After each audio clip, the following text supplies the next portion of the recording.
जगत गुरु श्रील प्रभुपाद की, समवेत भक्त वृंद की, श्री श्री गुरु एवं गौरांग की।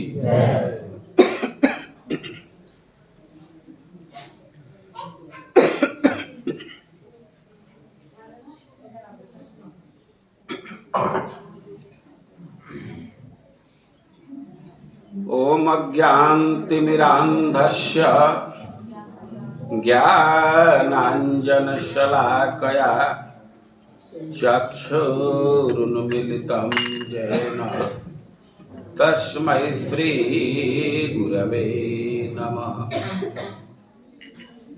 श्रीचैतन्यमनोभीष्टं स्थापितं येन भूतले सोऽयं रूपः कदा मह्यं ददाति स्वपदान्तिकम्।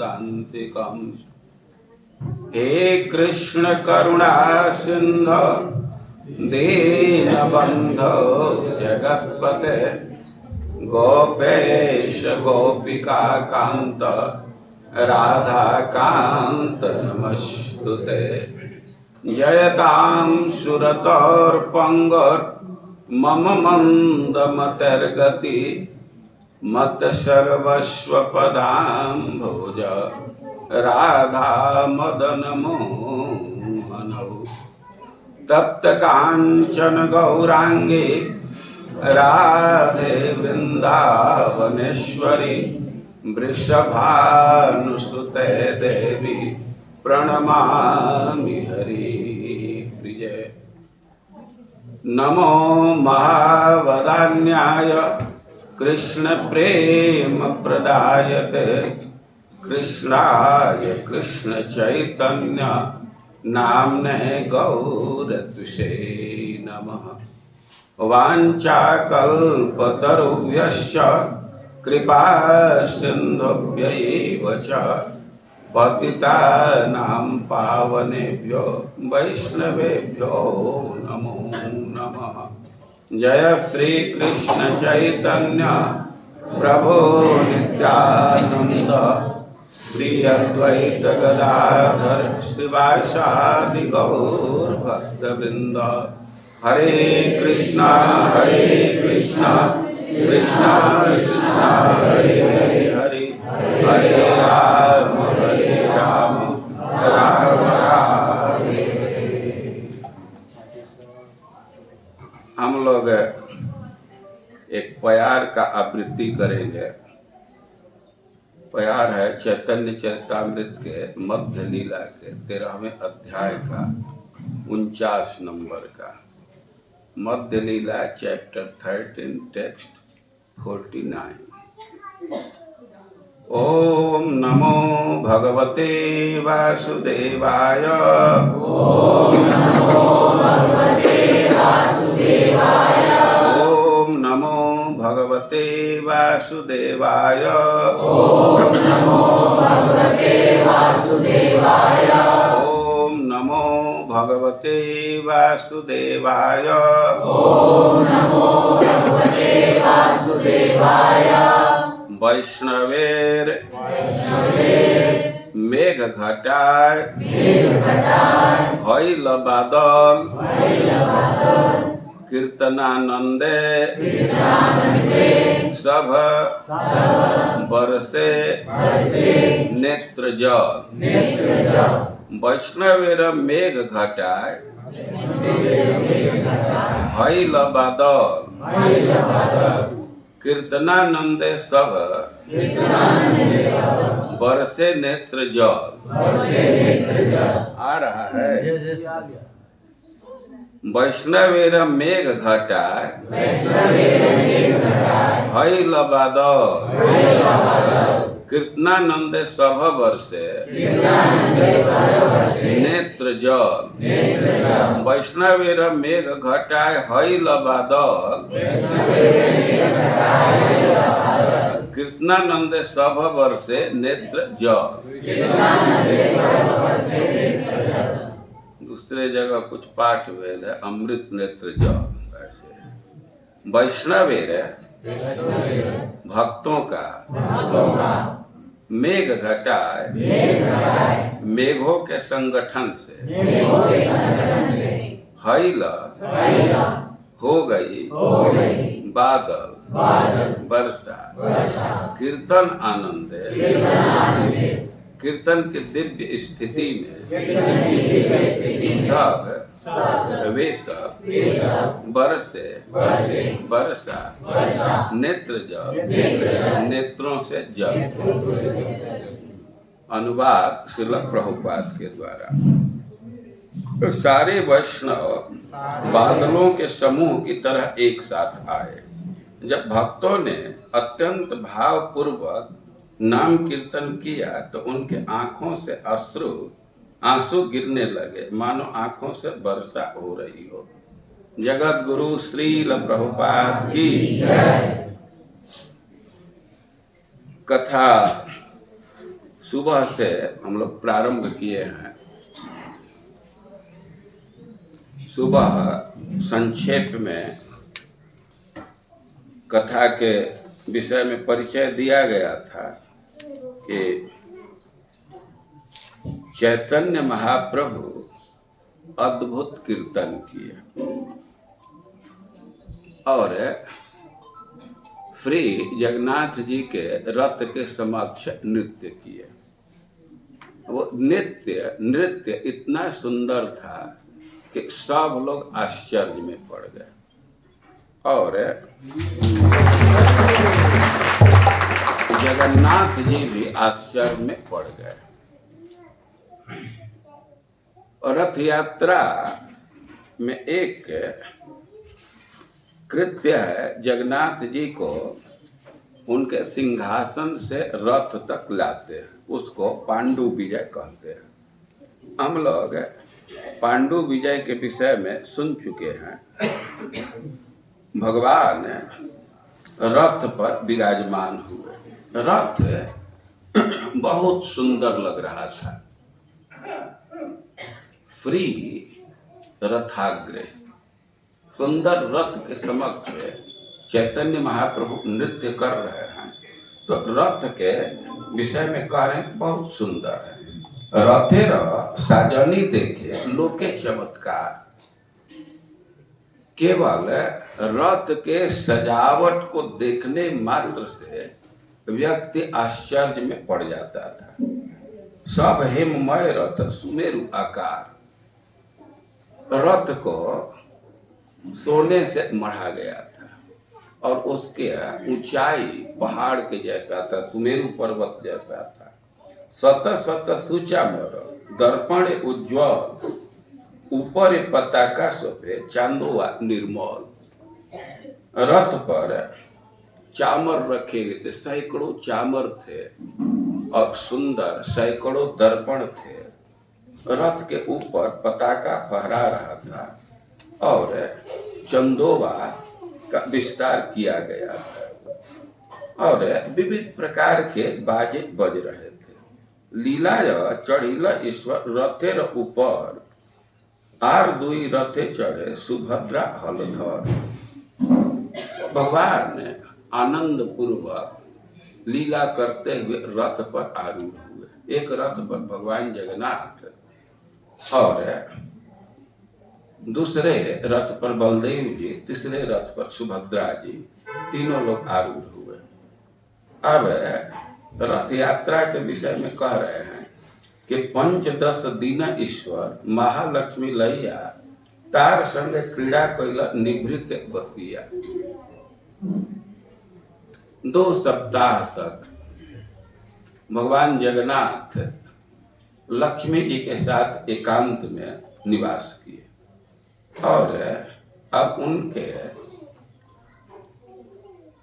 सहमति लेकर के भक्तों को सुख देने के लिए रथ पर चढ़ करके वे बाहर निकले विहार करने के लिए।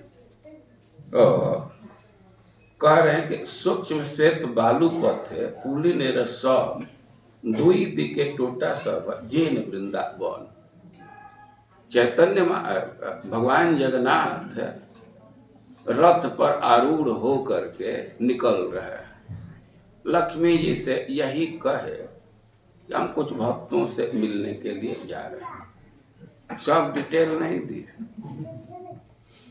तो लक्ष्मी जी तो सोचे कि अब 15 दिन से हैं इधर, तो जा रहे हैं किसी से मिल करके, एक दिन में आ जाएंगे। और भगवान नहीं लौटे तो लक्ष्मी जी बड़ा क्रोधित हुई, वो अलग कथा है। और भगवान पर क्रोधित हो करके भगवान के सेवकों को बांध दिया। वो आदमी गुस्सा करता है तो कोई कारण दे करके कहीं भी गुस्सा कर देता है। खास करके अब स्त्रियों के स्वभाव के विषय में एक लोकोक्ति है भोजपुरी में कि खिसली पहाड़ से रुसली भतार से। कोई स्त्री जा रही थी अपने पति के साथ, वो पहाड़ी एरिया था, तो उसका पैर स्लिप कर गया, गिर गई, तो अब अपने पति पर रंज हो गई कि आप हाथ पकड़ करके क्यों नहीं चलते। खिसली पहाड़ से रुसली भतार से।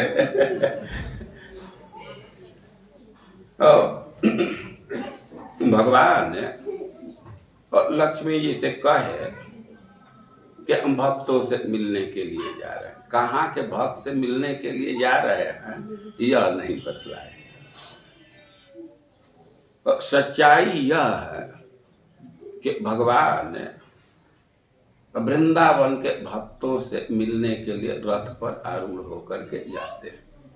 हम सुबह में चर्चा किए थे कि ऐसे एक दृष्टि से देखा जाए तो चैतन्य महाप्रभु अपने माँ के आज्ञा के अनुसार जगन्नाथपुरी गए। उनकी योजना थी कि वृंदावन जा करके एकांत में भजन करेंगे, लेकिन माँ कही कि अच्छा होता कि निमाई वृंदावन के बजाय जगन्नाथपुरी जाता है, क्योंकि जगन्नाथपुरी रहने से उसका समाचार मिलता रहेगा। नवदीप से भक्त लोग जाते हैं रथ यात्रा में तो समाचार मिलेगा, तो जरूर चैतन्य महाप्रभु अपने माँ के कहने से गए जगन्नाथपुरी, लेकिन समग्र कारण यही नहीं है। चैतन्य महाप्रभु विप्रलंब भाव का आस्वादन करना चाहते थे और उसके लिए जगन्नाथपुरी बहुत उपयुक्त स्थान था। और चैतन्य महाप्रभु रथ यात्रा में भाग ले रहे हैं। जो उड़ीसा के लोग हैं तो रथ यात्रा के विषय में विविध सिद्धांत देते हैं। वहाँ जो लोक प्रसिद्धि है, उड़िया समाज में जो प्रसिद्धि है, और भगवान अपने मौसी के यहाँ जाते हैं। ऐसा देखा जाता है कि कोई व्यक्ति बीमार हो जाता है, बीमारी दूर हो गई, लेकिन फिर भी कुछ दिन थोड़ा रिलैक्स लाइफ चाहता है। तो ऐसा आज भी देखा जाता है। कोई लड़का है तो माँ उसे स्नेह करती है, लेकिन उससे कम स्नेह उसकी मौसी नहीं करती। जैसे माँ स्नेह करती है वैसे ही माँ के बहन भी उस लड़के से स्नेह करती है। तो उड़ीसा कि जो मान्यता है उसके अनुसार हम भगवान बीमार हैं तो थोड़ा सा रिलैक्सेशन के लिए, मन बहलाव के लिए, थोड़ा स्वास्थ्य लाभ के लिए अपने मौसी के घर जाते हैं, गुंडीचा जाते हैं। लेकिन गौड़ीय वैष्णव लोग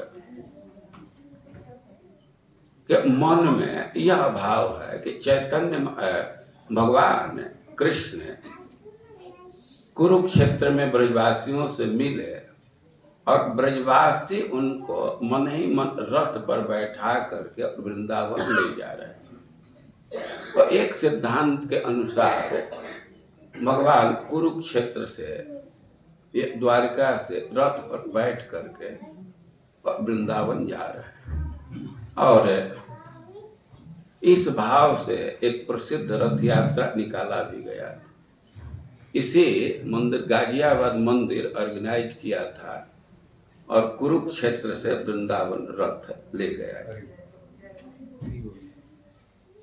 दिल्ली के भक्तों का ही यह प्रोग्राम था, यही लोग सब कुछ किए थे, दूसरे बहुत सारे भक्त थे, लेकिन मेन ऑर्गेनाइजर एनसीआर के भक्त है। दिल्ली में भी इसी क्षेत्र के भक्त अधिकांश सक्रिय थे।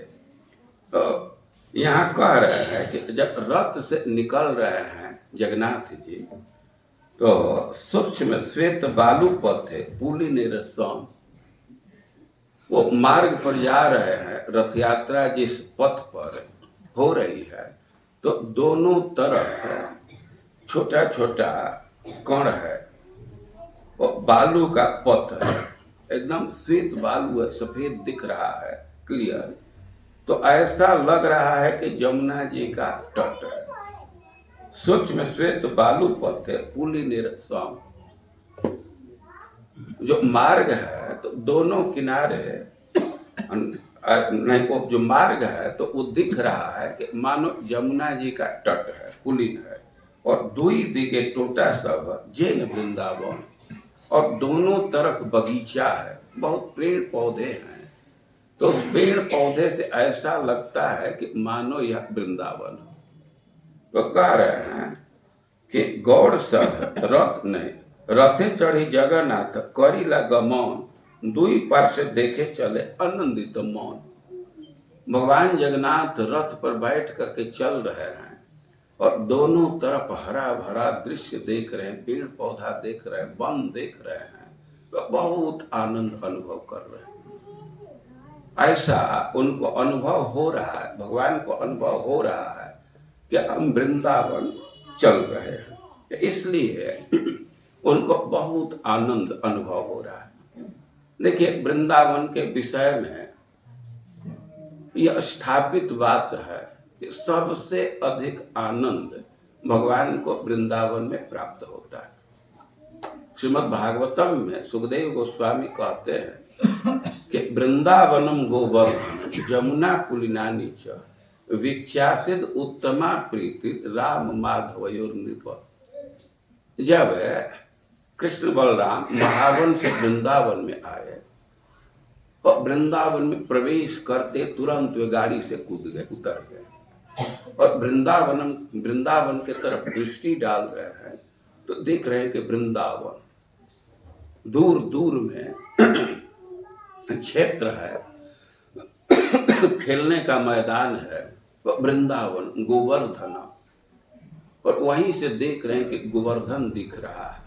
फिर दूसरे तरफ दृष्टि डाले तो जमुना पुलिनानी च, जमुना जी का तट है, तो वृंदावन को देख करके, गोवर्धन को देख करके और जमुना के तट को देख करके आसित उत्तमा प्रीति, उनको बहुत उत्तम आनंद का अनुभव हुआ।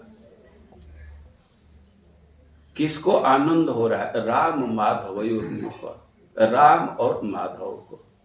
राम का अर्थ है कि जहां जोगियों का मन भी रम जाता है, इतने वे रमणीय हैं कि जिस व्यक्ति का मन संसार में कहीं नहीं रमता है। जो जोगी हैं तो विषय में मन उनका नहीं रमता है। संसार के लोग तो जो देखते हैं उसी को देखने लगते हैं, लेकिन जोगी लोग तो सबका त्याग कर देते हैं, कोई अवसर भी आया तो उधर ध्यान नहीं देते। लेकिन ऐसे व्यक्ति का भी जहाँ मन रम जाए उसको राम कहते हैं।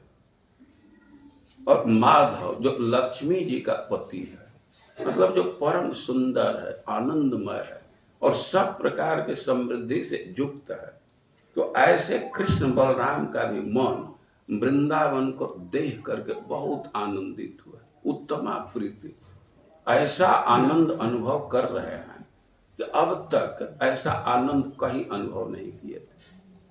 और वृंदावन की महिमा है कि जो आनंद घन है और उसको भी आनंदित करने वाला है। आप कृष्ण शब्द सुनते हैं और कृष्ण में दो सिलेबल है, दो अक्षर है, और उसका अर्थ किया गया है कि कृषि भूवाचक शब्द कृष्ण में दो अंश है न, एक कृष्ण और ण। तो कृष्ण का अर्थ किया गया भूमिवाचक, वही सबके आधार है। कृष्ण सबके आधार है, सब लोग उन्हीं पर टिके हुए। और णश्च निर्वृत्तिवाचक, और जो ण शब्द है तो वह परम आनंद का द्योतक है। कृष्ण आनंद घन है, मूर्तिमान आनंद है, आनंद मूर्ति श्रीमद् भागवतम में उनका लिए शब्द आया। तो जो आनंद घन है वह भी वृंदावन का दर्शन करके आनंदित हो रहा है। यहाँ भी इसी बात को कह रहे हैं कि दुई पार्श्व देखे चले आनंदित मन। भगवान रथ पर बैठे हैं और दोनों तरफ देखते हुए चल रहे हैं और बहुत आनंद का अनुभव कर रहे हैं। गौड़ सब रथ टाने करिया आनंद, क्षणे शीघ्र चले रथ क्षणे चले मंद। उड़ीसा में एक जाति है, उसको गौड़ कहते हैं।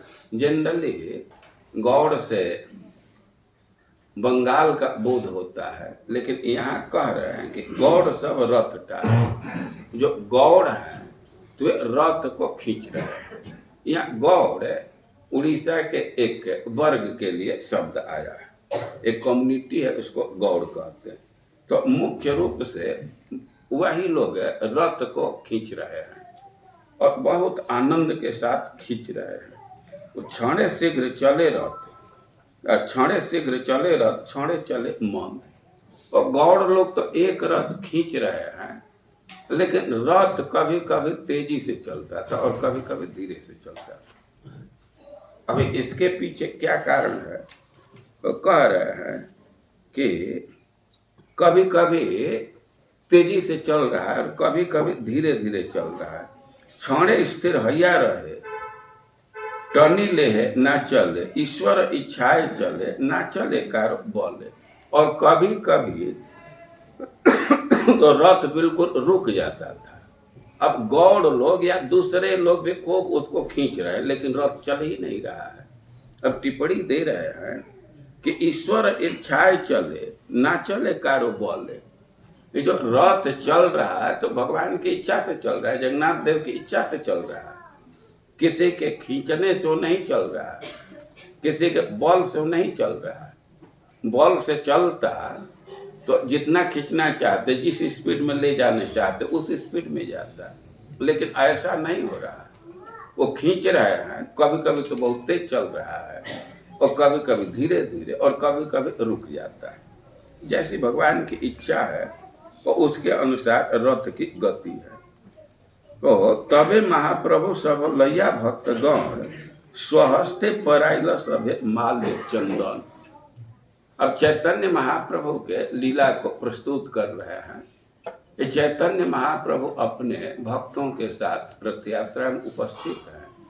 तो जो भी उनके परिकर हैं, एसोसिएट हैं, तो अपने हाथ से उनको माला पहनाए, भगवान का प्रसाद दिए और उनके ललाट पर चंदन लगाए।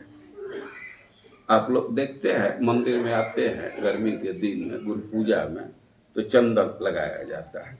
तो कह रहे हैं कि तबे महाप्रभु सब लैया भक्तगण स्वहस्ते पराइल सभे माल्य चंदन। अपने हाथ से सबके गले में माला पहनाए और सबके ललाट पर चंदन लगाए। परमानंद पुरी आर भारती ब्रह्मानंद फ्री हस्ते चंदन पैया बाड़ी ल आनंद। अब कुछ वरिष्ठ भक्त हैं जो चैतन्य महाप्रभु के गुरु स्थानीय, इस अर्थ में कि चैतन्य महाप्रभु के गुरु हैं ईश्वरपुरी जी और ईश्वरपुरी के गुरु हैं माधवेंद्रपुरी। तो कुछ भक्त चैतन्य महाप्रभु के साथ हैं जो माधवेंद्रपुरी से दीक्षा लिए। तो एक तरह से जो गुरु के लेवल के ही हैं। तो वे लोग भी चैतन्य महाप्रभु के हाथ से माला पा करके बड़ी प्रसन्न हुए। अद्वैत आचार्य आर प्रभु नित्यानंद फ्री हस्त स्पर्श से दुहार हईल आनंद। अद्वैताचार्य जो चैतन्य महाप्रभु के निकटतम व्यक्ति हैं, नित्यानंद प्रभु जो उनसे अभिन्न हैं, वे लोग माला पहनाने के क्रम में चैतन्य महाप्रभु के हाथ का स्पर्श पाए तो चैतन्य महाप्रभु के स्पर्श मिलने से बहुत आनंदित हुए। कीर्तनिया गणे दिल माल्य चंदन स्वरूप श्रीवास जहाँ मुख्य दुई जन। अब चैतन्य महाप्रभु कीर्तन की तैयारी कर रहे हैं। जो कीर्तन करने वाले हैं सबको माला पहना रहे हैं। तो कह रहे हैं कि कीर्तन करने वाले अनेक हैं, लेकिन उसमें स्वरूप दामोदर और श्रीवास सबसे प्रधान है। और चारि संप्रदाय कैल 24 गायन और दुई दुई मार्दंगी हईल अष्ट जन। तो चैतन्य महाप्रभु के साथ कई एक भक्त थे तो उनको ग्रुप में बांट दिए। तो कह रहे हैं कि चारि संप्रदाय हईल 24 गायन। जो भी भक्त हैं तो उनको 4 खंड में बांट दिए, 4 ग्रुप में बांट दिए। तो उनकी संख्या हो गई 24। 4 ग्रुप में बांट रहे हैं और संख्या है 24। तो एक ग्रुप में कितने लोग हुए? एक ग्रुप में 6। तो यह तो कीर्तन करने वाले और दुई दुई मार्दंगी का हईल अष्ट जन। अब 2-2 मृदंग बजाने वाले, तो कितने हो गए? 8। तो 8 का वे 4 ग्रुप बनाए। तबे महाप्रभु मने विचार करिया 4 संप्रदाय दिल गायन बांटिया। तो 4 भाग में गाने की व्यवस्था कर दिए, 4 ग्रुप बना दिए। नित्यानंद अद्वैत हरिदास बक्रेश्वर 4 जने आज्ञा दिल नित्य नृत्य करिवारे। वो 4 ग्रुप है तो चारों में नृत्य करने के लिए आज्ञा दिए। किसको किसको? नित्यानंद प्रभु को, अद्वैत प्रभु को, हरिदास को और बक्रेश्वर को। 4 ग्रुप है जो 4 व्यक्ति उसमें नृत्य कर रहे थे, एक एक व्यक्ति एक एक ग्रुप में। प्रथम संप्रदाय कैल स्वरूप प्रधान। जो पहला ग्रुप था उसमें स्वरूप दामोदर को हेड बनाए और 8 पंच जने दिल तार पाली गान। और जो 5 बचे तो उनको पीछे से गाने के लिए नियुक्त किए। कोरस आप लोग कहते हैं पाली गान। एक व्यक्ति लीड करता है, पीछे से सब मिल करके गाते हैं। और 6 का ग्रुप है तो एक व्यक्ति आगे से गाएगा और 5 लोग पीछे से। दामोदर नारायण दत्त गोविंद राघव पंडित आर फ्री गोविंदानंद। ये नाम गिनती कर रहे हैं कि किस ग्रुप में कौन कौन है। तो अद्वैत तेरे नृत्य करिवारे आज्ञा दिल श्रीवास प्रधान आर संप्रदाय कैल। तो जो पहला संप्रदाय है उसमें दामोदर, नारायण, दत्त गोविंद, राघव पंडित और श्री गोविंदानंद हैं। और इसमें गान करने के लिए तो पहले ही बतला दिया गया है कि प्रथम संप्रदाय कैला स्वरूप प्रधान। स्वरूप दामोदर को इसमें लीडिंग के लिए दिए और 5 को पीछे से गाने के लिए। और कह रहे हैं कि अद्वैत तेरे नृत्य करिवारे आज्ञा दिल और अद्वैताचार्य को नृत्य करने के लिए बोले। श्रीवास प्रधान आर संप्रदाय कैल। और एक ग्रुप के हेड बनाए श्रीवास को। गंगादास, हरिदास, श्रीमान शुभानंद, श्रीराम पंडित तहाँ नाचे नित्यानंद। और उस ग्रुप में पीछे से गाने वाले हैं गंगादास, हरिदास, श्रीमान शुभानंद, श्रीराम पंडित और उसमें नृत्य कर रहे हैं नित्यानंद प्रभु। वासुदेव, गोपीनाथ, मुरारी जहाँ गाय मुकुंद प्रधान कैल आर संप्रदाय। एक संप्रदाय के प्रधान मुकुंद हैं और वहाँ वासुदेव, गोपीनाथ, मुरारी गा रहे हैं। श्रीकांत वल्लभ सेन आर दुई जन हरिदास ठाकुर कहाँ करे नर्तन, और उसमें हरिदास ठाकुर नृत्य कर रहे हैं। और गोविंद घोष प्रधान कैला आर संप्रदाय, हरिदास, विष्णुदास, राघव जहाँ गाय। एक ग्रुप के हेड हैं गोविंद घोष और हरिदास, विष्णुदास, राघव वहाँ गा रहे हैं। माधव वासुदेव घोष दुई सहोदर नृत्य करे न तहाँ पंडित बक्रेश्वर। उसी ग्रुप में माधव है और वासुदेव घोष, दोनों सहोदर भाई हैं और उसमें नृत्य कर रहे हैं बक्रेश्वर पंडित। तो चार संप्रदाय तो चैतन्य महाप्रभु बांटे, चार ग्रुप चैतन्य महाप्रभु बनाए। इसके साथ और भी भक्त लोग आए थे। तो जिस क्षेत्र से आए थे भक्त, तो उनका एक एक ग्रुप था। तो कह रहे कि कुलीन ग्रामीण एक कीर्तनीय समाज, कहाँ नृत्य करें रामानंद सत्यराज।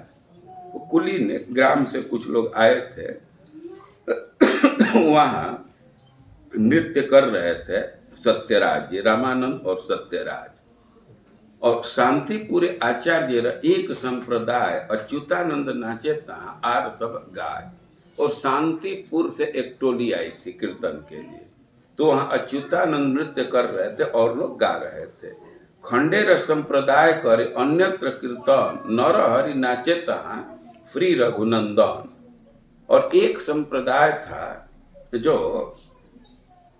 खंड क्षेत्र से आया था, तो वहाँ नृत्य कर रहे थे नरहरि और श्री रघुनंदन। तो इस प्रकार कितने संप्रदाय हो गए? चार चैतन्य महाप्रभु बांटे और तीन संप्रदाय और आए जो विभिन्न क्षेत्र से आए थे। तो जगन्नाथेर आगे चारी संप्रदाय गाय, दुई पासे दुई पाछे एक संप्रदाय। तो 7 संप्रदाय हो गया।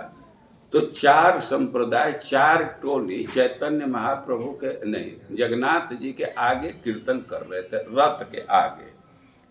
और 2 संप्रदाय दोनों साइड में, 2 टोली दोनों साइड में बगल में, और एक टोली रथ के पीछे।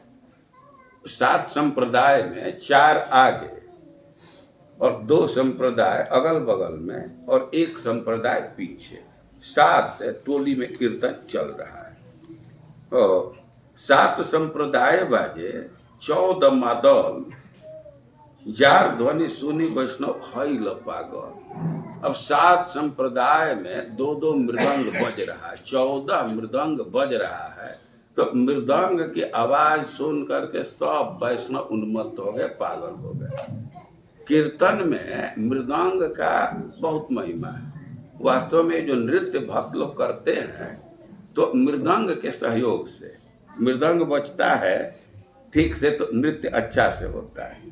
तो मृदंग का बहुत महिमा है कि 14 मृदंग बजने लगा तो सारे भक्त लोग उन्मत्त हो गए, एकदम पागल जैसा हो गए। और कह रहे हैं कि वैष्णवेर मेघ घटाए हई लबादल, कीर्तनानंद सब वर्षे नेत्र जल। तो विभिन्न क्षेत्र से वैष्णव जुटे हैं। तो ऐसा लग रहा था कि मेघ का संकट हो गया।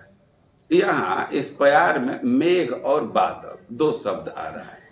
हम लोग तो लगभग एक अर्थ में प्रयोग कर देते हैं, लेकिन आप लोग देखते हैं कि छोटा छोटा टुकड़ा होता है, उड़ता रहता है आकाश में, तो वही मिल करके बादल हो जाता है। तो जो छोटा छोटा टुकड़ा है तो उसको मेघ कह रहा है। तो भक्तों का ग्रुप है, कोई एक टोली है, तो उसको मेघ कह रहे हैं। वो सब एक जगह मिल गए तो बादल हो गए। तो जैसे बादल से वर्षा होता है, तो वैसे ही ये वैष्णवों का जो संघट है, जो वैष्णव रूप मेघ बादल के रूप में हो गया, तो वहां से भी वर्षा हो रहा है और अमृत की वर्षा हो रही, कीर्तन बरस रहा है। और केवल कीर्तन ही नहीं बरस रहा है, उनके आंखों से अश्रु भी बरस रहे। जब व्यक्ति आनंद का अनुभव करता है तो उसके आंख से अश्रु गिरने लगते हैं। तो आनंद के अश्रु गिर रहे हैं, वे उन्मत्त हो करके, प्रेम में उन्मत्त हो करके गान कर रहे, नृत्य कर रहे हैं। तो उसका अनुभव आ रहा है, हृदय में जो आनंद है वह अश्रु के रूप में प्रकट हो रहा है। तो ये जो वैष्णवों का बादल है, तो उससे अमृत की वर्षा हो रही, कीर्तन निकल रहा है और उनके आंखों से अश्रु निकल रहे हैं। त्रिभुवन भरी उठे कीर्तन ध्वनि, अन्य वाद्यादिर ध्वनि कुछ ही न सुनी। अब इतने उच्च स्वर में कीर्तन करते हैं कि मानो तीनों लोक में तो कीर्तन ही भर गया। अब कोई दूसरा बाजा का आवाज ही नहीं सुनाई दे रही थी, केवल कीर्तन सुनाई दे रहा था। सात ठाई भूले प्रभु हरि हरि बोली, जय जगन्नाथ बोले हस्त जुग तूली। और चैतन्य महाप्रभु चारों टोली में जाते थे और हाथ उठाकर जय जगन्नाथ जय जगन्नाथ ऐसे बोलते थे। तो कह रहे हैं कि सात ठाई प्रभु बोले हरि हरि बोली, हरि हरि बोलते हुए सातों टोली में चैतन्य महाप्रभु घूम रहे थे। और आर एक शक्ति प्रभु करिल प्रकाश, एक काले सात ठाई करिल विलास।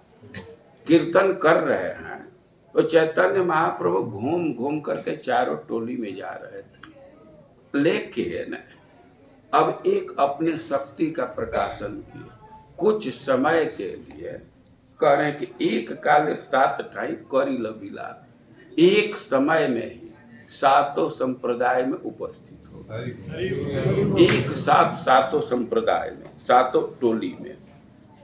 तो कह रहे हैं कि सभे कहे प्रभु आचे मोर संप्रदाय, अन्य ठाई नहीं यार हमारे दयाय। अब चैतन्य महाप्रभु को देख रहे हैं कि हमारे टोली में हैं, तो बहुत आनंद का अनुभव कर रहे हैं और उनके मन में विचार आ रहा है कि कितने चैतन्य महाप्रभु कृपालु हैं, हम पर कितना कृपा कर रहे हैं कि हमको छोड़ करके दूसरे जगह नहीं जा रहे हैं। और ये सातों टोली के लोगों के मन में यही भाव है कि हम लोगों के टोली पर कितना कृपा किया है कि हमको छोड़ करके अब कहीं जा नहीं रहे।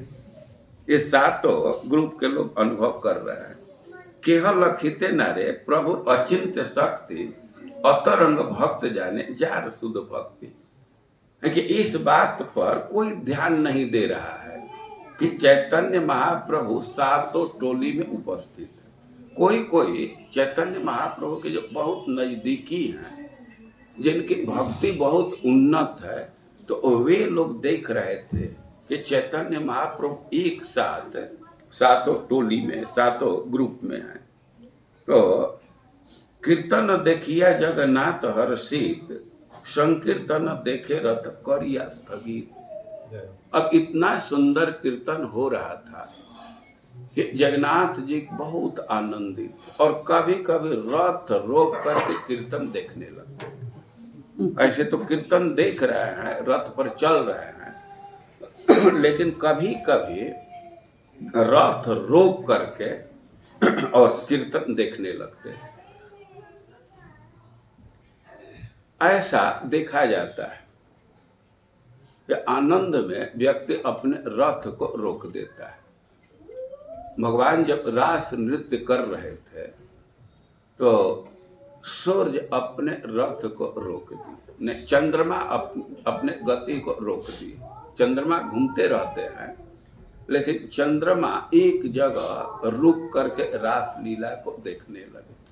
आप लोग ब्रज में जाते हैं, गोवर्धन के नजदीक चंद्र सरोवर है, तो वहीं पर चंद्रमा रुक गए थे और वहीं से भगवान के रास नृत्य को देख रहे थे।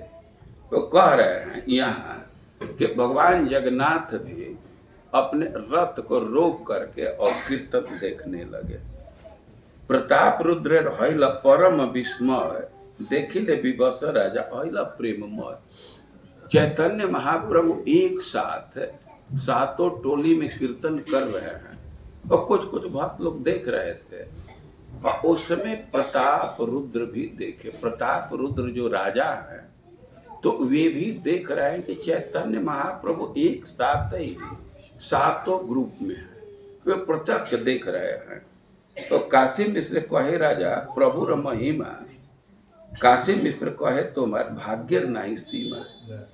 अब प्रताप रुद्र देखे कि चैतन्य महाप्रभु एक साथ सातों टोली में है और उनको इतना आनंद हुआ, इतना प्रेम बढ़ा कि अब प्रेम के आवेश में इस बात को काशी मिश्र से कहने लगे। काशी मिश्र उनके पुरोहित हैं, तो पुरोहित से कहने लगे तो अब इस बात को बतलाए चैतन्य महाप्रभु के विषय में। तो काशी मिश्र कहे तुम्हार भाग्य नहीं सीमा, है कि तुम बहुत भाग्यशाली हो तब तुमको यह दृश्य देखने को मिला। सार्वभौम संगे राजा करे ठारा ठहरी, आर के नहीं जाने चैतन्य चोरी।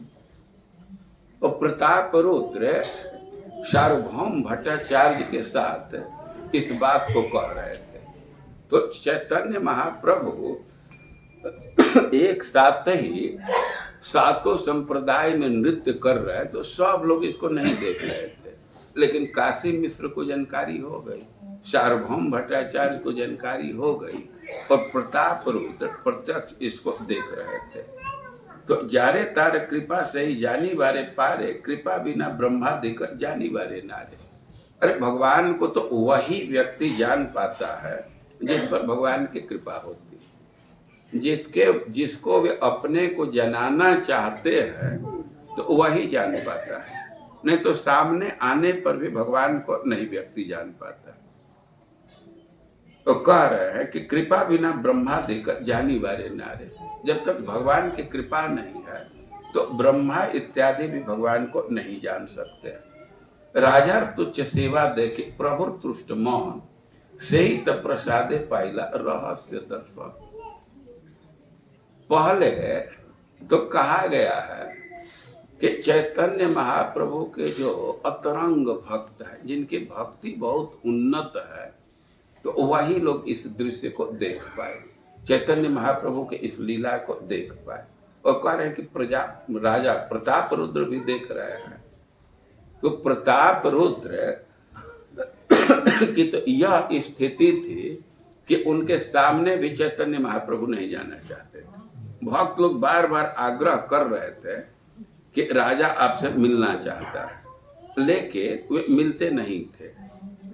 और इस समय राजा देख रहे हैं चैतन्य महाप्रभु के गुह्य लीला को, छिपे हुए लीला को, रहस्य लीला को। तो इसके पीछे कारण दे रहे हैं, राजा तुच्छ सेवा देखे प्रभु तुष्ट मन। राजा जो जगन्नाथ जी की सेवा कर रहे हैं, तुच्छ सेवा, झाड़ू लगाने का सेवा। ये झाड़ू, रोड पर झाड़ू लगाना बहुत तुच्छ सेवा माना जाता है ना। अपने घर में झाड़ू लगा लेते हैं, लेकिन रोड पर तो भंगी लगाता है ना। वो प्रताप रुद्र जगन्नाथ जी के सम्मान में, उनकी सेवा में तुच्छ सेवा कर रहे थे, रोड पर झाड़ू मार रहे थे। तो सहित प्रसादे पाइला रहस्य दर्शन। इस सेवा से चैतन्य महाप्रभु बहुत संतुष्ट हुए और उसका पारितोषिक दिए, उसका रिवार्ड दिए कि प्रताप रुद्र को रहस्य दर्शन हुआ। जिसको कोई दूसरा नहीं समझ रहा था, उसको प्रकट देखे प्रताप रुद्र। साक्षात न देखा, साक्षात न दे देखा, परोक्षेत दया के बुझिते पारे चैतन्य चंद्रे रमाया। चैतन्य महाप्रभु के माया को, उनके कृपा को कौन समझ सकता है। सामने तो दर्शन नहीं दे रहे थे, लेकिन परोक्ष में दर्शन दे रहे हैं। तो चैतन्य महाप्रभु की दया को कोई समझ नहीं सकता। सार्वभौम काशी मिश्र दुई महाशय, राजा रे प्रसाद देके हईला विस्मय। सार्वभौम भट्टाचार्य, काशी मिश्र देखे कि राजा को इतना सुंदर अवसर दिए चैतन्य महाप्रभु, उन पर इतना कृपा किए हैं तो बहुत भारी विस्मय में पड़ गए, तो बहुत आश्चर्यचकित थे। तो यही मत लीला प्रभु कैला कत क्षण अपने गायने नाचान निज भक्त गण। तो चैतन्य महाप्रभु तो रथ यात्रा में कीर्तन कर रहे हैं, लेकिन बीच बीच में बहुत लीला कर रहे हैं। तो यहाँ एक लीला का वर्णन किया गया, रहस्य दर्शन। चैतन्य महाप्रभु के जिस लीला को सब लोग नहीं देख पाए, उनको भनक भी नहीं लगी, जो कीर्तन कर रहे थे तो वे समझ रहे थे कि चैतन्य महाप्रभु हमारे साथ है, दूसरे के साथ नहीं है। लेकिन प्रताप रुद्र देख रहे हैं कि चैतन्य महाप्रभु एक साथ सातों टोली में, ये बहुत भारी कृपा है। देखिए चैतन्य महाप्रभु सन्यासी हैं। बहुत लोग प्रार्थना करते थे कि राजा बहुत आप में श्रद्धा रखता है, आपसे मिलना चाहता है, लेकिन चैतन्य महाप्रभु तैयार नहीं होते। कि भले ही वो श्रद्धालु हो, लेकिन पद तो राजा का है ना। वो कह रहे थे कि कभी कभी आकृति से भी भय होता है। जैसे नकली सांप भी रास्ते में कोई फेंक देता है तो आदमी डर जाता है ना। तो वैसे चैतन्य महाप्रभु राजा से भयभीत रहते थे, राजा के नजदीक नहीं जाते थे। भाई राजा के नजदीक क्यों नहीं जाते थे? उसका कारण है कि कोई राजा है तो उसका जीवन भोग प्रधान होता है, धन और स्त्री के प्रति उसकी दृष्टि रहती है। ऐसा राजाओं के विषय में सुना जाता है, देखा जाता है कि एक पत्नी नहीं कई एक पत्नी रखते। एक भोग है कि लालसा है तब तो कई एक स्त्री को रख रहे हैं। और चैतन्य महाप्रभु विषय का संग नहीं चाहते थे, संन्यास धर्म के विरुद्ध है। और चैतन्य महाप्रभु तो संन्यास धर्म का पालन कर रहे थे, आचार्य हैं, उनको स्थापना करना है तो संन्यास धर्म का कठोरता से पालन करते थे। स्त्रियां उनके नजदीक नहीं जाती थी। राजा चाह रहा था लेकिन उसको नजदीक नहीं आने दे रहे थे, तो बाहर से बहुत कठोर दिख रहे थे। लेकिन चैतन्य महाप्रभु के विषय में समझना चाहिए कि संन्यास धर्म का पालन कर रहा है, लेकिन उनका हृदय कठोर नहीं है, वो काठ पत्थर नहीं है, किसी के भावना को समझते हैं। स्त्रियां नजदीक नहीं जाती थी, लेकिन जब नवद्वीप से या दूसरे क्षेत्र से भक्त लोग रथ यात्रा के लिए जाते थे तो सब स्त्रियां तो रथ यात्रा में नहीं जा पाती थी। तो कई एक स्त्रियां चैतन्य महाप्रभु के लिए खाने के लिए सूखा सामान बना करके देती थी, कुछ ऐसा खाद्य पदार्थ बनाती थी जो कई एक दिन खराब न हो, सूखा चीज बना करके भेजती थी। और चैतन्य महाप्रभु उसको बहुत प्रेम से स्वीकार करते थे। कोई भी स्त्री कुछ भेजती थी तो उसके खास करके राघव पंडित प्रस्तुत करते थे, तो एक एक चीज जो गिफ्ट था, खाने का सामान है, तो पूछ पूछ करके रखते थे कौन दिया है, और सबको रखते थे, संजो करके रखते थे और उसको खाते थे। तो ऐसा नहीं है कि स्त्री के विरोध है, लेकिन अब एक समाज की मर्यादा होती है, वर्ण आश्रम की मर्यादा है, तो उसका पालन करना होता है। इसी में साधु की शोभा, जो मर्यादा है उसका उल्लंघन करने से बड़प्पन नहीं आता है, मर्यादा में रहने से बड़प्पन आता है। और चैतन्य महाप्रभु संन्यास धर्म का पालन करते थे, लेकिन उनका एक एक व्यक्ति से प्रेम है, किसी के स्नेह को नहीं ठुकराते थे। स्त्रियां श्रद्धा पूर्वक सामान बना करके देती थी, खाद्य सामग्री, तो उसको बहुत प्रेम से स्वीकार करते थे। राजा से मिलते नहीं थे, लेकिन देखिए वो राजा जगन्नाथ जी की सेवा किया है तो उससे प्रसन्न है, तो वह दर्शन दिए जो दूसरे को सुलभ नहीं था। तो वास्तव में सेवा से कोई संतुष्ट हो जाता है। हम लोग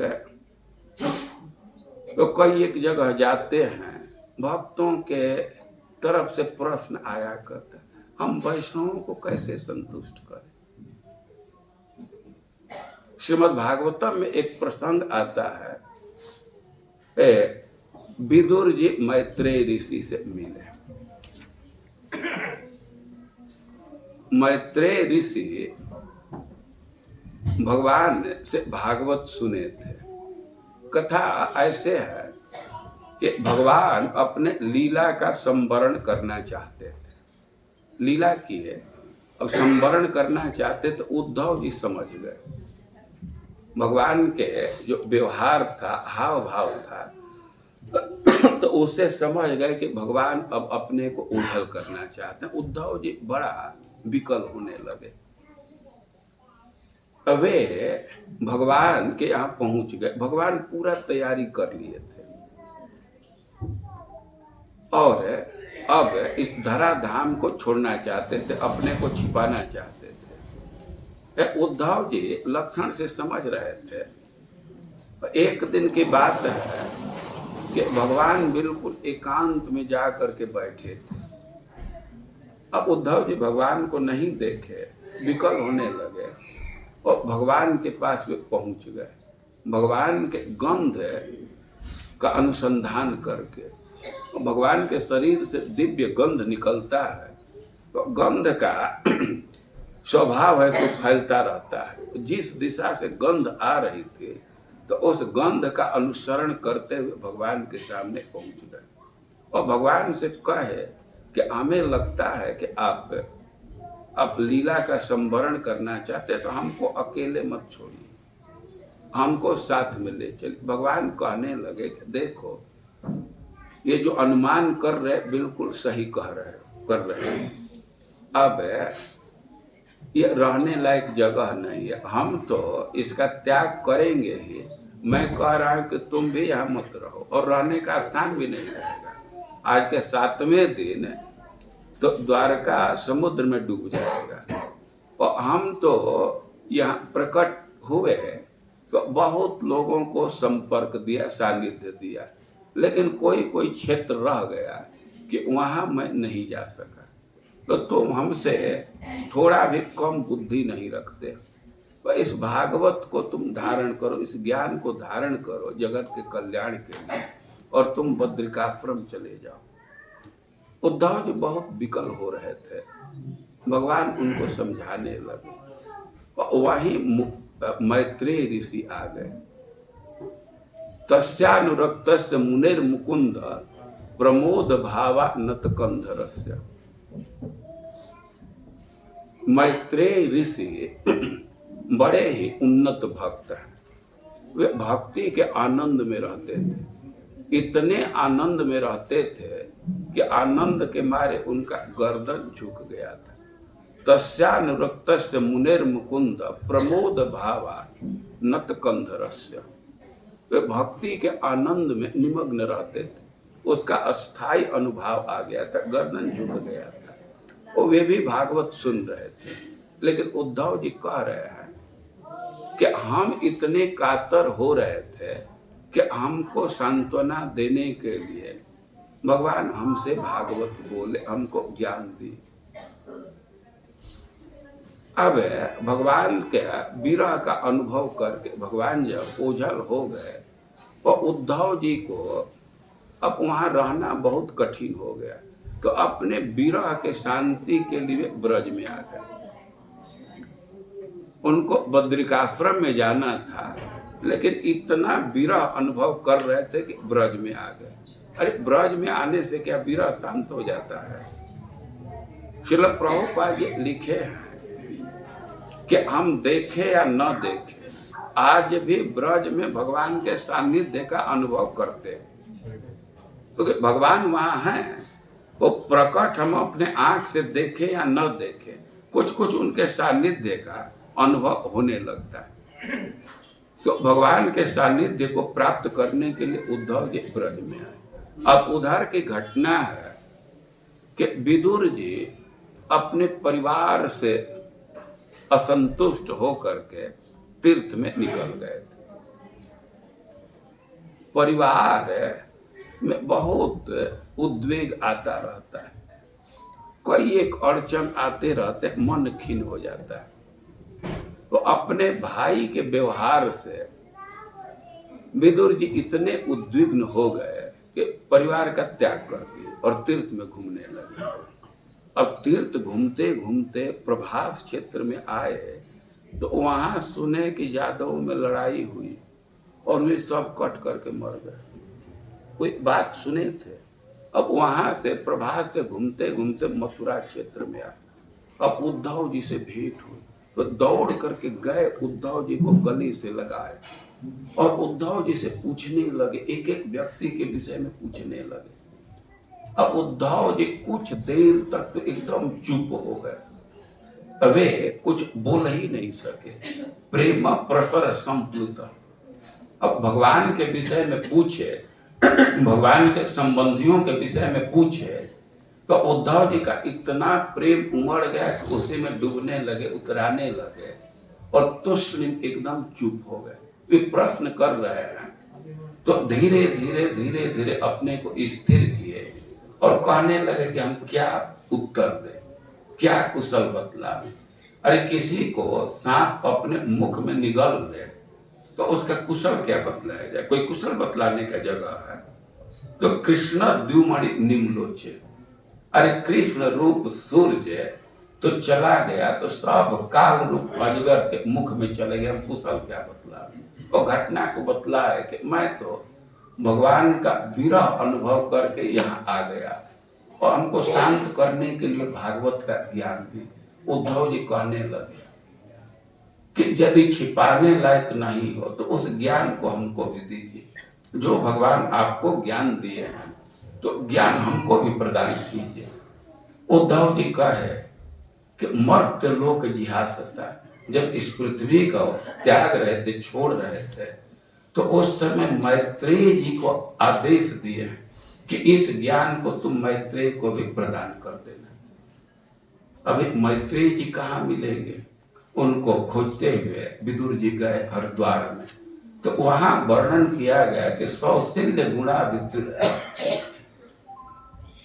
मैत्रेय ऋषि बैठे थे, कोई व्यग्रता नहीं थी, एकदम निश्चिंत बैठे थे। विदुर जी वहां गए तो कह रहे कि सौशील्य गुणाभितृप्त, उनके सौशील्य से, सुंदर स्वभाव से तृप्त हो गए।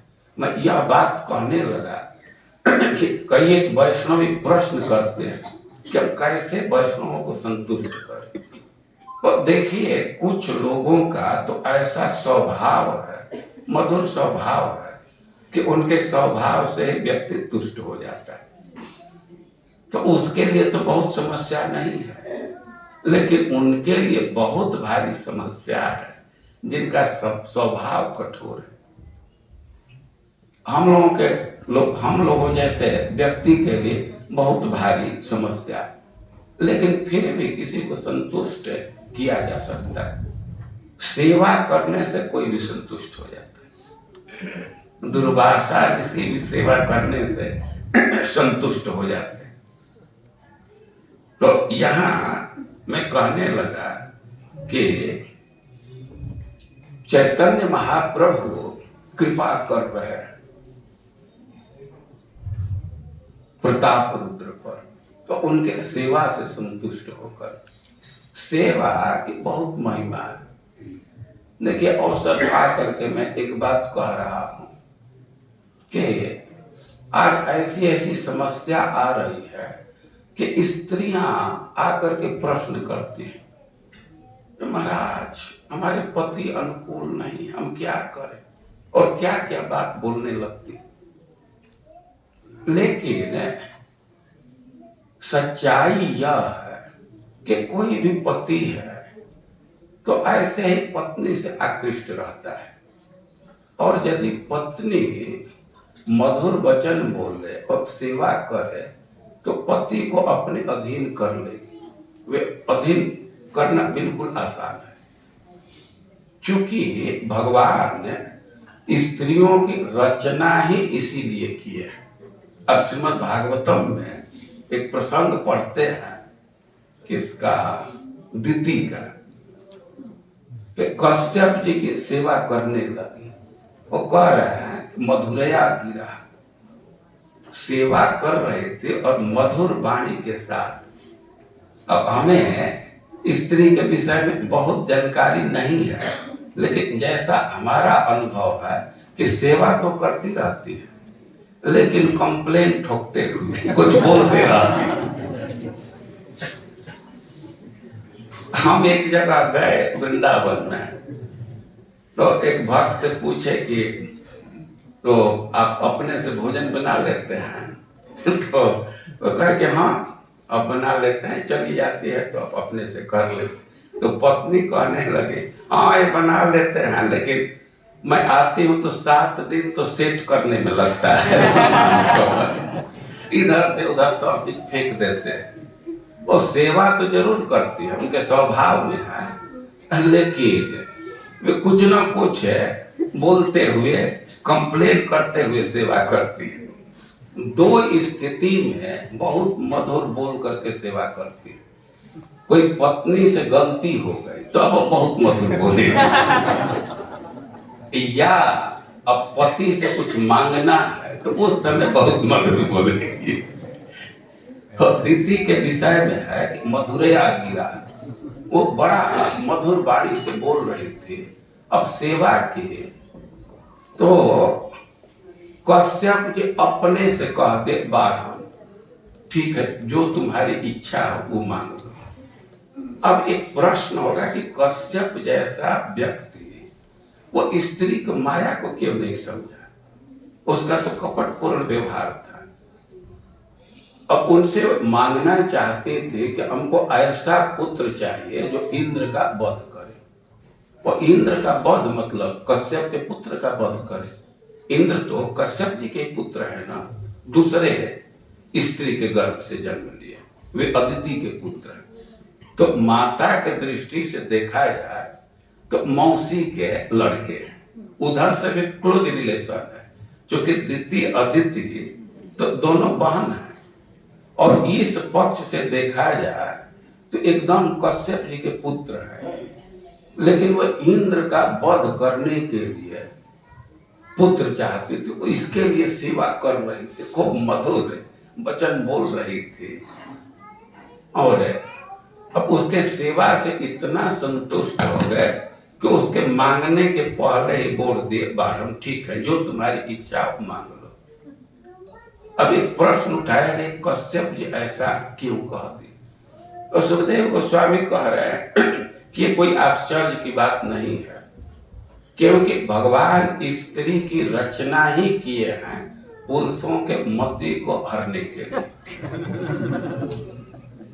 भगवान पहले सृष्टि की है तो पुरुषों की सृष्टि की है, लेकिन वे लोग कहीं तीर्थ में जाते थे तो उधर ही रह जाते थे। जो उनका असाइनमेंट था सृष्टि के विस्तार में जो सहयोग करना है वे करते नहीं थे, उधर ही रह जाते थे।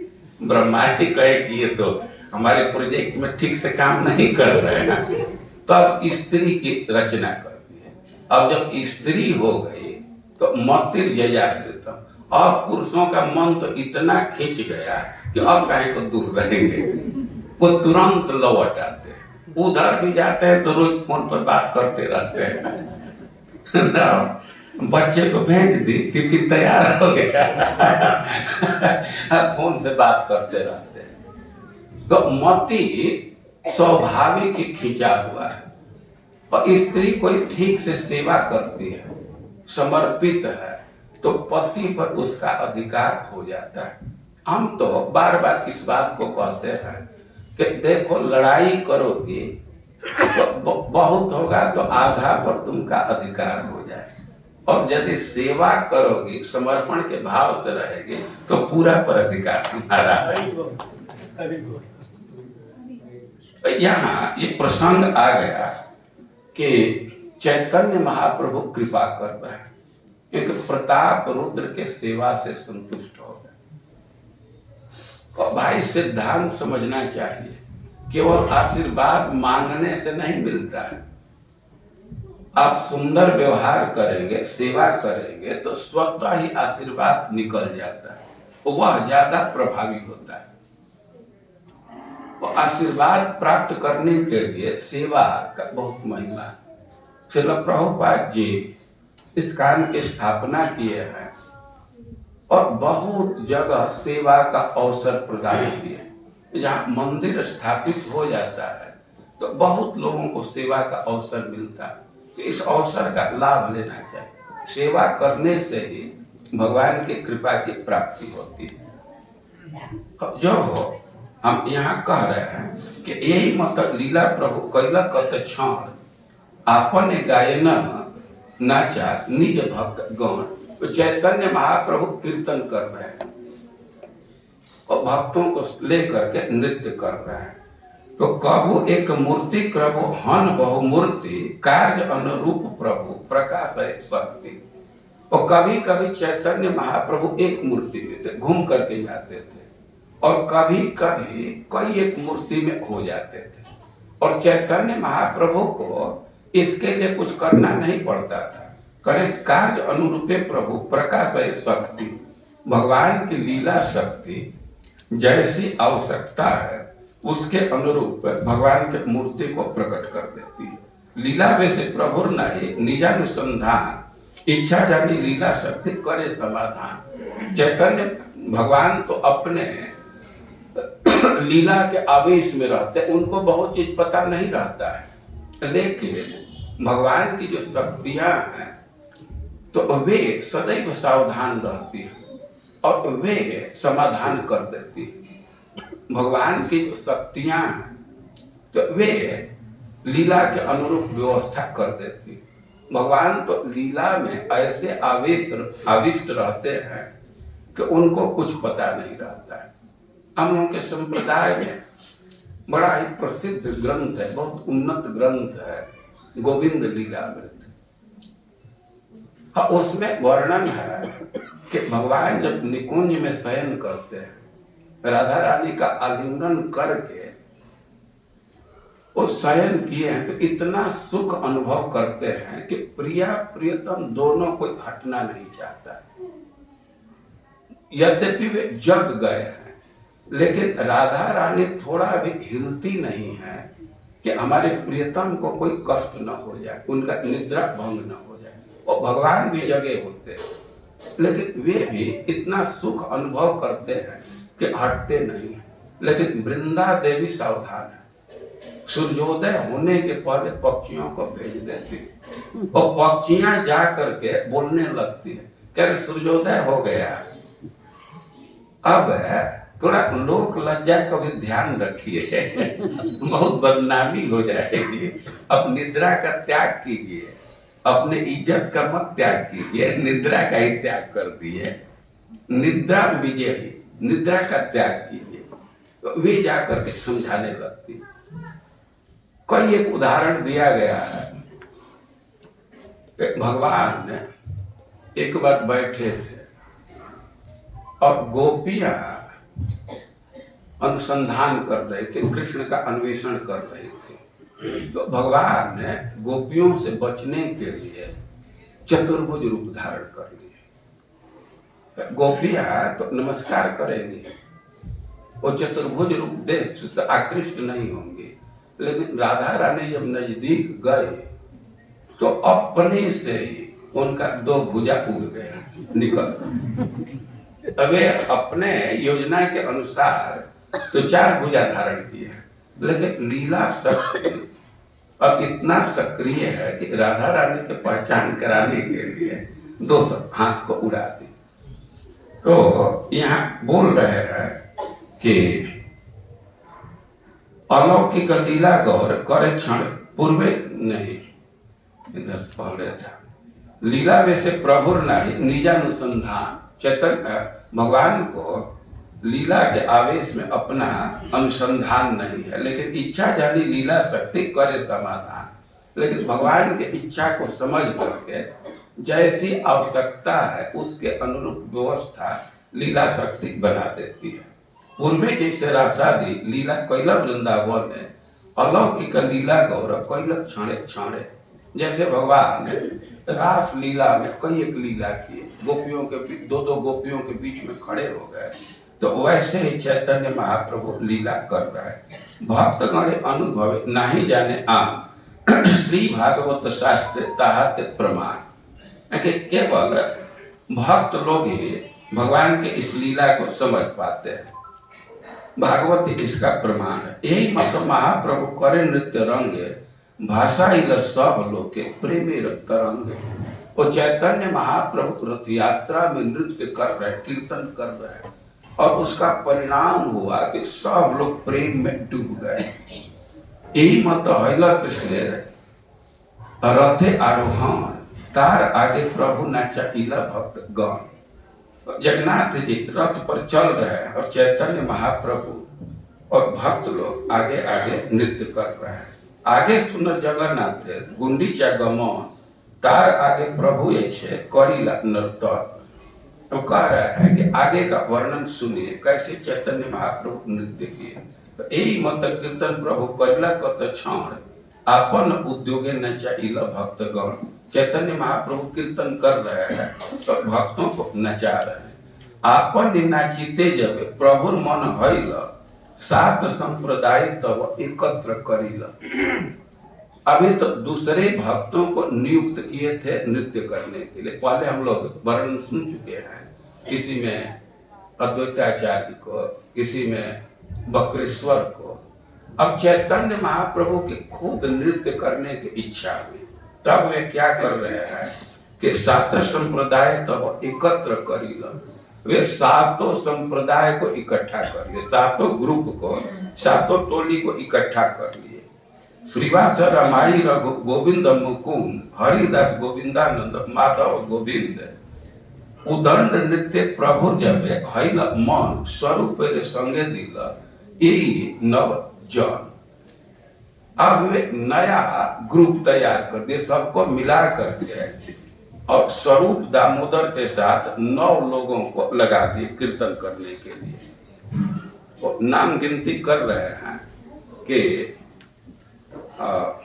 श्रीवास रमाई रघु गोविंद मुकुंद, हरिदास गोविंदानंद माधव गोविंद।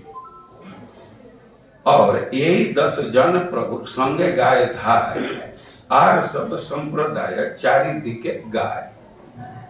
10 लोगों का एक ग्रुप हो गया और बाकी लोग चारों तरफ से कीर्तन कर रहे थे। दंडवत करी प्रभु, जुड़ी दुई हाथ, ऊर्ध मुख स्तुति करे देखी जगन्नाथ। और चैतन्य महाप्रभु अब जगन्नाथ जी के तरफ मुख किए और ऊर्ध मुख स्तुति करे। ऊर्ध मुख ऊपर उठा करके और भगवान की स्तुति करने लगे। ऊपर उठा करके पहले आप सुन चुके हैं कि जो रथ है तो सुमेरु आकार, सुमेरु जैसा ऊंचा है। तो भगवान ने जगन्नाथ ठीक से दिखे और उनको देखने के लिए थोड़ा मुख को ऊपर करना पड़ा। और चैतन्य महाप्रभु भगवान जगन्नाथ के तरफ दृष्टि किए और अपने मुख को ऊंचा करके और हाथ जोड़ करके उनकी स्तुति करने लगे। तो स्तुति कर रहे हैं और कई एक श्लोक बोले हैं, उसमें एक श्लोक है, आप लोग पीछे से बोलिए।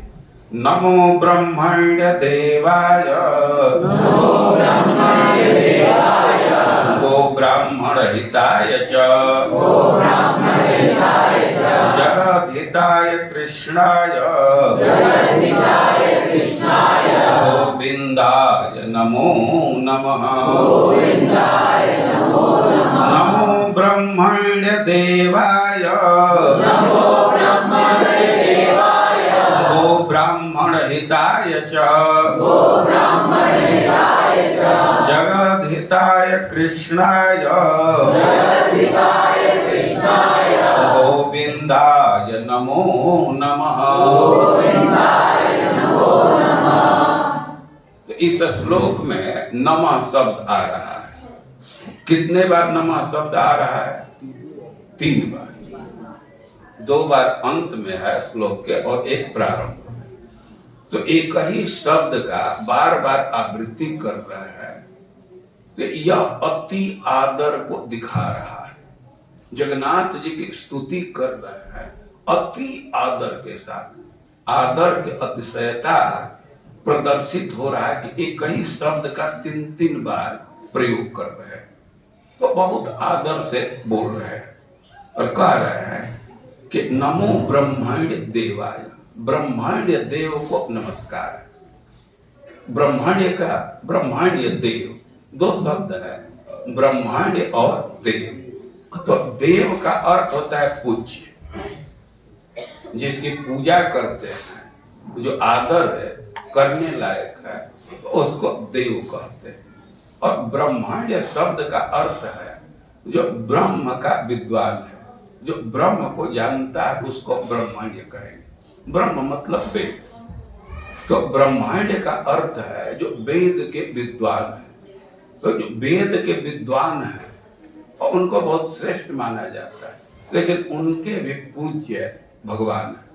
okay? ब्रह्मण्य देवाय, जो ब्राह्मणाना वेदज्ञाना देव पूज्य। जो वेदज्ञ ब्राह्मण है उनके भी जो पूज्य है उनको ब्रह्मण्य देव कहा जाएगा। तो कह रहे हैं कि ब्रह्मण्य देव को नमस्कार है। जो विद्वान व्यक्ति है तो भगवान का सत्कार करता है, आदर करता है, पूजा करता है। जो भगवान की पूजा नहीं कर रहा है तो ये इंडिकेशन है कि वो उच्च ज्ञान नहीं रख रहा है, वो अज्ञानी है। जो ज्ञानी होगा, जानकार होगा, तो भगवान का सत्कार जरूर करेगा। लेकिन जो वेद के जानकार है उनके भी जो पूज्य है उनको नमस्कार है। और गो ब्राह्मण हिताय, जो गाय और ब्राह्मणों के हितैषी हैं उनको नमस्कार है। जगत हिताय, जो जगत के हित करने वाले हैं उनको नमस्कार है। कृष्णाय, जो परम आकर्षक है उनको नमस्कार। गोविंदाय, जो इंद्रियों को तृप्ति देते हैं उनको नमस्कार। तो कई एक शब्दों का वे प्रयोग कर रहे हैं और थोड़ा ध्यान देंगे तो शब्दों का एक रिलेशन है। भगवान है तो परम पूज्य है, सबके पूज्य है। वेदज्ञ ब्राह्मण उनका सत्कार करते हैं और कह रहे हैं कि जगत हिताय, भगवान सारे जगत के हितैषी, अकारण हितैषी। भगवान सदैव योजना करते रहते हैं कि कैसे प्राणियों का हित हो। ये सृष्टि किए हैं प्राणियों के हित के लिए, कई एक कार्य करते रहते हैं। गीता बोले हैं प्राणियों के हित के लिए बहुत बहुत उपकार भगवान का। जगत का कल्याण के लिए कई कार्य करते रहते हैं। तो एक कह रहे हैं कि गो ब्राह्मण हिताय, वे गाय और ब्राह्मण के रक्षा करते हैं, क्योंकि जगत के समृद्धि के लिए, जगत के सुख के लिए गाय और ब्राह्मण का बहुत महत्व है। गाय और ब्राह्मण को नष्ट करके संसार में सुख की प्राप्ति नहीं हो सकती। संसार का कोई हित चाहता है तो उसको गाय और ब्राह्मण का संरक्षण देना जरूरी है। संसार को हित के लिए ये 2 तत्व बहुत महत्वपूर्ण है। तो कह रहे कि गो ब्राह्मण हिताय, गाय और ब्राह्मण के हित रक्षक है, भगवान उनकी रक्षा करते हैं। क्योंकि ये गाय और ब्राह्मण ये यज्ञ के संपादन में सहयोगी है। गाय से यज्ञ के संपादन के लिए सामग्री प्राप्त होती है और ब्राह्मण यज्ञ को संपादित करते हैं। तो संसार के हित के लिए यज्ञ का बहुत भारी महत्व है। यज्ञ का अर्थ है भगवान की आराधना। वो वेदों में विधान किया गया है कई एक अनुष्ठान भगवान के आराधना के लिए। और आराधना का मतलब है आहुति देना, घी के आहुति देते हैं। तो घी तो प्राप्त होगा गायों से। मंत्र बोलते हैं तो ब्राह्मण रहेंगे तभी मंत्र बोलेंगे ना। तो इसलिए भगवान जगत का हित करने के लिए गाय और ब्राह्मण की रक्षा करते हैं। हम लोग इस संसार में देखते हैं कि बहुत लोगों के मन में भावना होती है कि संसार का कल्याण करें, अपने स्तर से वे कल्याण करना चाहते हैं। वह सिद्धांत समझ लेना चाहिए। ये संसार का कल्याण चाह रहे हैं तो गाय और ब्राह्मण का हित कीजिए, उनकी रक्षा कीजिए, उनका सहयोग कीजिए। क्योंकि यज्ञ की सामग्री गाय से प्राप्त होगी, तो गाय का पालन करना चाहिए। सबको गोपालन करना चाहिए, तभी दूध निकलेगा, घी प्राप्त होगी ना। लेकिन इस बात को कहें तो बहुत लोग कहेंगे कि ये तो अव्यवहारिक बात कह रहे हैं, हम लोग कैसे गाय का पालन करेंगे। अच्छा तो होगा कि अपने घर में ही पालन कीजिए, लेकिन घर में नहीं पालन कर सकते तो जो लोग पालन कर रहे हैं उनका सहयोग कीजिए, वो भी गोपालन ही हुआ। हम खुद नहीं कर सकते तो जो कर रहे हैं उनका जो सहयोग कर सकते हैं उतना सहयोग जरूर करना चाहिए।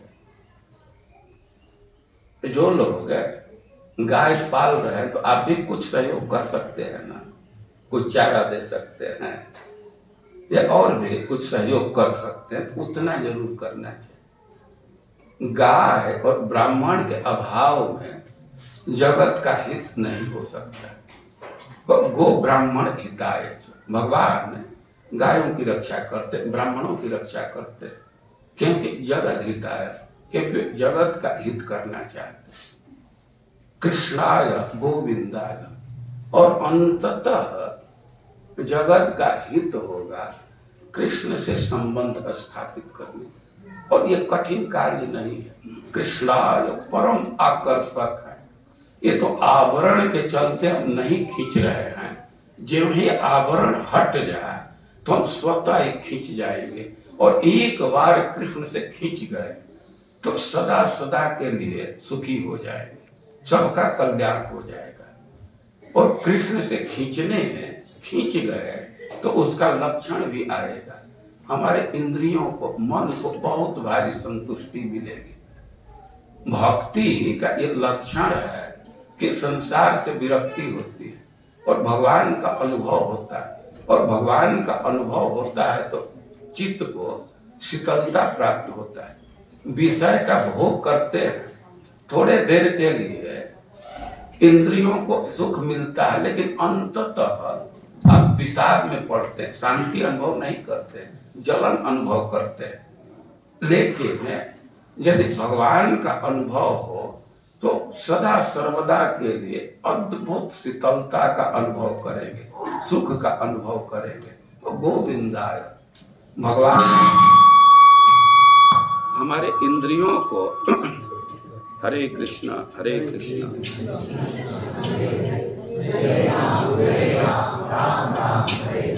भगवान हमारे इंद्रियों को संतुष्टि देने वाले। और चैतन्य महाप्रभु जगन्नाथ जी के सामने खड़ा होकर के मुख ऊपर करके और उनकी स्तुति कर रहा है। नमो ब्रह्मण्य देवाय गो ब्राह्मण हिताय च जगत हिताय कृष्णाय गोविंदाय नमो नमः। ये जो शब्द हैं तो रिलेटेड हैं, एक एक शब्द का रिलेशन दिख रहा है। जगत का हित करना है तो उसके लिए गाय और ब्राह्मण की रक्षा जरूरी है। जगत का हित करना है तो कृष्ण से संबंध जरूरी है, और अब कृष्ण से संबंध होगा तो स्वाभाविक ही एक संतुष्टि का अनुभव होगा, शांति का अनुभव होगा। बिना भगवान के संपर्क का कोई सुखी नहीं हो सकता। जैसे मछली है, वो तड़प रही है तो सुखी तभी होगी जब उसको जल में डाला जाए। अब उसको माला पहनाइए, चंदन लगाइए, तो उससे मछली की संतुष्टि नहीं होगी। और उसी प्रकार जब तक व्यक्ति कृष्ण का अनुभव नहीं करेगा तब तक वह सुखी नहीं हो सकता। तो इस सब तथ्यों को ध्यान में रह करके ये श्लोक बोला गया है। तो चैतन्य महाप्रभु इस श्लोक को बोल रहे हैं, चैतन्य महाप्रभु और भी श्लोक बोल रहे हैं और उसको हम लोग सुबह में सुनेंगे। हरे कृष्ण।